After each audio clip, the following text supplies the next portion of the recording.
हमारे यहाँ बहादुरगंज में समय सर ऐसे एनएच पर सर ये व्यापार हो रहा है सर। बेटियां स्कूल नहीं जा पा रही है सर, महिला शर्म से सर ढाक लेती है सर। रोटा बाजार में हमारे सर मंदिर और मस्जिद है, उसके दरमियान में सर देव व्यापार का काम चल रहा है सर। क्या कराना चाहिए सरकार? महिला को पढ़ाएंगे, महिला सड़क पर नहीं चल पा रही है सर, इसलिए इन देव व्यापारों पर रोक लगाया जाए सर। पटना यूनिवर्सिटी को जो सेंट्रल यूनिवर्सिटी के बराबर थी वो चरागा बन गई है सर।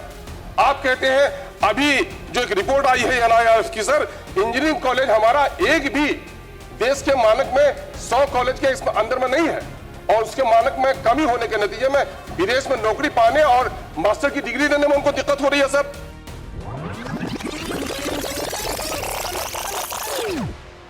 बिहारियों के हित में तीर्थीय अनुपूरक बजट का समर्थन करें। जय हिंद, धन्यवाद। आपके पास में 4 मिनट का वक्त है। चलिए सर।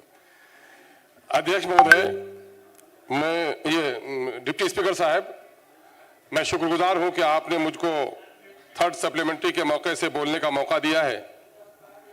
मैं समाज कल्याण पर भी अपनी बातों को रखूंगा, लेकिन 2-3 बातें मैं इशारतन कहना चाहता हूं।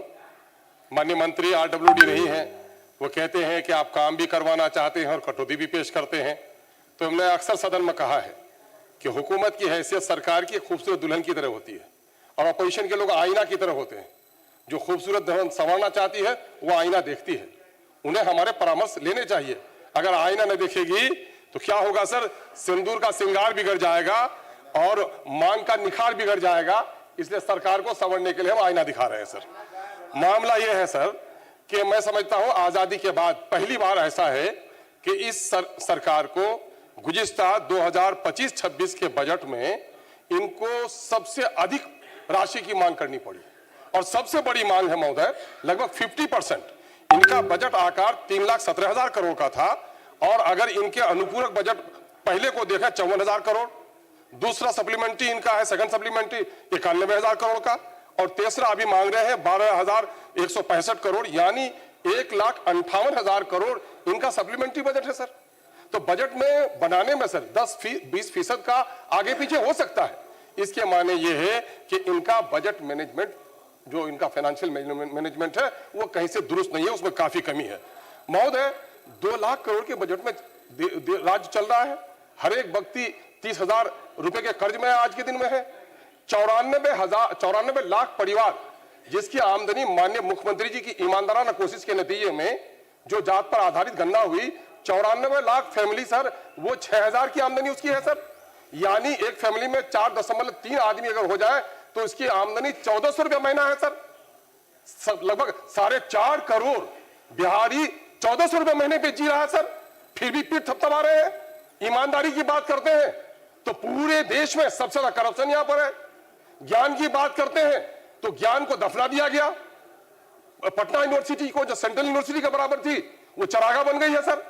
आप कहते हैं अभी जो एक रिपोर्ट आई है एनआईआरएफ की सर, इंजीनियरिंग कॉलेज हमारा एक भी देश के मानक में 100 कॉलेज के इसमें अंदर में नहीं है, और उसके मानक में कमी होने के नतीजे में विदेश में नौकरी पाने और मास्टर की डिग्री लेने में उनको दिक्कत हो रही है सर। मैं समझता हूं कि इनका जो फाइनेंशियल मैनेजमेंट है वो कहीं ना कहीं से बड़ा खराब है, जिसकी वजह से नुकसान हुआ है सर। हम और आप उठे हैं यहाँ पर, देश की जनता की गाड़ी कमाई के पैसे हैं, हमें बिहार बनाना है, लेकिन इस सरकार ने बिहार नहीं बनाया, इस सरकार ने पुनः अपनी सरकार बनाई, और सरकार बनाने के खातिर इन्होंने गलत तरीके से पैसे का बंदरबाट कर दिया।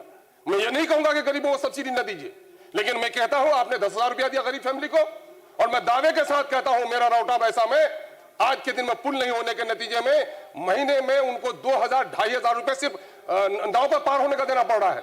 12 महीने में 25,000 रुपए उसको देने पड़ रहे हैं, और 10,000 रुपए देकर पीठ थपथपा रहे हैं। ये महोदय, ये कर क्या रहे हैं? आपने दिया गरीबों को, बिजली दिया आपने फ्री, मैं बिजली देने फ्री मना नहीं करता हूं, लेकिन उनके बच्चों को तालीम नहीं। आज हमारा सीमांचल में और पूरे राज्य में, जैसा कि कहा अभी हमारे भाजपा के एक साथी ने भी, कि उनके गांव में हर एक परिवार में कैंसर की बीमारी है, और कैंसर की बीमारी को आप राज्य आपदा या राष्ट्रीय आपदा मानिए और उसका मुफ्त इलाज कराइए। चलिए सर, हमारे फ्लैट्स में सर, सीमांचल के सभी विधायक के फ्लैट में सर, अगर 20 पेशेंट है सर तो उसमें 10 हमारा कैंसर का पेशेंट है सर। तो ये हालात हमारे हैं सर, वक्त हमारे पास नहीं है सर, मैं क्या आईना दिखाऊं। मामला यह है सर, ये समाज कल्याण का बजट सर। हमारे यहाँ रोहटा में, अमोर में 200 आंगनबाड़ी है सर, और 200 आंगनबाड़ी 310 आंगनबाड़ी है और 200 में भवन नहीं है।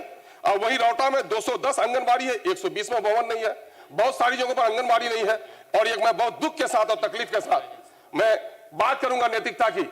सरकार चाहती है सर, हमारे यहाँ बहादुरगंज में समय सर ऐसे एनएच पर सर देह व्यापार हो रहा है सर। बेटियां स्कूल नहीं जा पा रही है सर।